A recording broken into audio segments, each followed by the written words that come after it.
ഇറാന്റെ മിസൈൽ ആക്രമണങ്ങൾക്ക് ഇസ്രായേലും സഖ്യകക്ഷികളും നൽകിയത് സമാനതകളില്ലാത്ത തിരിച്ചടിയായിരുന്നു. അമേരിക്കയുടെ സൈനിക സംവിധാനങ്ങളും ഇസ്രായേലിന് തുണയായി മാറി. കൃത്യമായ നിരീക്ഷണമാണ് മിസൈലിന്റെ വരവ് ഇസ്രായേലിനെ അറിയിച്ചത്. ഇറാൻ മിസൈൽ തൊടുക്കും മുമ്പ് തന്നെ അമേരിക്ക സംഭവിക്കാൻ പോകുന്നത് തിരിച്ചറിഞ്ഞു. മെഡിറ്ററേനിയൻ കടലിൽ സജ്ജമായിരുന്ന പടക്കപ്പൽ പ്രതിരോധവും തുടങ്ങി. പിന്നാലെ കൂടുതൽ സുഹൃത്തുക്കൾ ഇസ്രായേലിന്റെ രക്ഷയ്ക്കെത്തി. ബ്രിട്ടനും അമേരിക്കയ്ക്കൊപ്പം ഇസ്രായേലിന് വേണ്ടി മിസൈൽ പ്രതിരോധം നടത്തി. അങ്ങനെ മഹാദുരന്തത്തിൽ നിന്നും ഇസ്രായേൽ രക്ഷപ്പെട്ടു. അയൺ ഡോമുകൾ ഇറാന്റെ മിസൈലുകളെ ആകാശത്തു നിന്ന് തന്നെ ഛിന്നഭിന്നമാക്കി. ലെബനനിൽ ഇസ്രായേൽ ചൊവ്വാഴ്ച കരയാക്രമണം തുടങ്ങിയതിനു പിന്നാലെയാണ് ഇറാന്റെ മിസൈൽ ആക്രമണം. ടെൽ അവീവിനെയും ജെറുസലേമിനെയും ലക്ഷ്യം വെച്ച 180 മിസൈലുകളാണ് ഇറാൻ തൊടുത്തുവിട്ടത്. അയൽരാജ്യമായ ജോർദാന്റെ ആകാശത്തു വെച്ച് തന്നെ ഇസ്രായേൽ ഇവ വെടിവെച്ചിട്ടെന്ന് റോയിട്ടേഴ്സ് റിപ്പോർട്ട് ചെയ്തു. ഇതിന് കാരണം അമേരിക്കയുടെ കരുതലാണ്. അമേരിക്ക അതിവേഗം മിസൈൽ ഓപ്പറേഷൻ അറിഞ്ഞതാണ് ഇതിന് കാരണം. ഇസ്രായേലിലെ ബെൻ ഗുറിയോൺ വിമാനത്താവളത്തിലെ വ്യോമഗതാഗതം ഇതേ തുടർന്ന് നിർത്തിവെച്ചു. ഇസ്രായേൽ ഡിഫൻസ് ഫോഴ്സുമായി ചേർന്ന് മിസൈൽ ആക്രമണം പരാജയപ്പെടുത്തിയെന്ന് US ദേശീയ സുരക്ഷാ ഉപദേഷ്ടാവ് ജേക്ക് സള്ളിവൻ അറിയിച്ചു. ഇസ്രായേലിനെതിരെയുള്ള ഇറാന്റെ മിസൈൽ ആക്രമണം പ്രതിരോധിക്കാൻ അമേരിക്കയുടെ 2 യുദ്ധക്കപ്പലുകളിൽ നിന്ന് 1 ഡസനോളം ഇന്റർസെപ്റ്റർ തൊടുത്തതായി പെന്റഗൺ അറിയിച്ചു. ഇറാനിൽ നിന്നു തന്നെയാണ് ഇവ തൊടുത്തതെന്നും പെന്റഗൺ വക്താവ് മേജർ ജനറൽ പാട്രിക് റൈഡർ മാധ്യമങ്ങളോട് പറഞ്ഞു.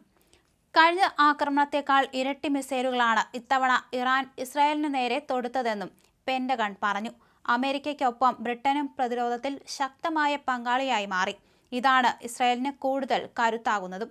നേരത്തെ ഇറാനിൽ നിന്ന് ആക്രമണമുണ്ടാകുമെന്ന് US മുന്നറിയിപ്പ് നൽകിയിരുന്നു. ഇതേ തുടർന്ന് ടെൽ അവീവിലും ജെറുസലേമിലുമുള്ള ജനങ്ങളോട് സുരക്ഷിത കേന്ദ്രത്തിലേക്ക് മാറാൻ ഇസ്രായേൽ നിർദ്ദേശിച്ചിരുന്നു. ഇതും ഇസ്രായേലിനെ തുണച്ചു. എന്നാൽ മിസൈലുകൾ ഇസ്രായേലിൽ പതിക്കും മുമ്പ് തന്നെ തകർത്തുവെന്നാണ് വസ്തുത.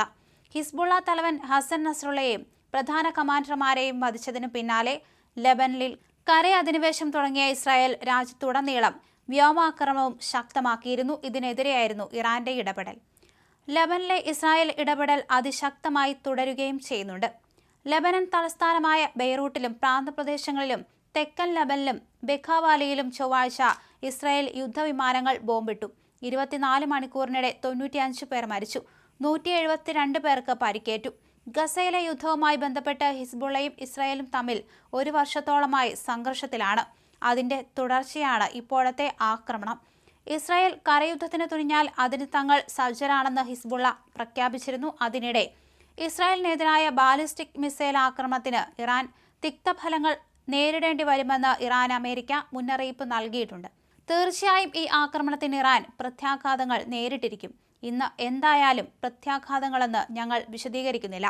എന്നാൽ ഇക്കാര്യവുമായി ബന്ധപ്പെട്ട് ഞങ്ങൾ ഇസ്രായേലുമായി ചർച്ച നടത്തും. സ്റ്റേറ്റ് ഡിപ്പാർട്ട്മെന്റ് വക്താവ് മാത്യു മില്ലർ മാധ്യമപ്രവർത്തകരോട് പറഞ്ഞു. ഇറാൻ നടത്തുന്ന ആക്രമണങ്ങൾക്കെതിരെ അപലപിക്കാൻ എല്ലാ രാജ്യങ്ങളോടും അമേരിക്ക ആവശ്യപ്പെട്ടു.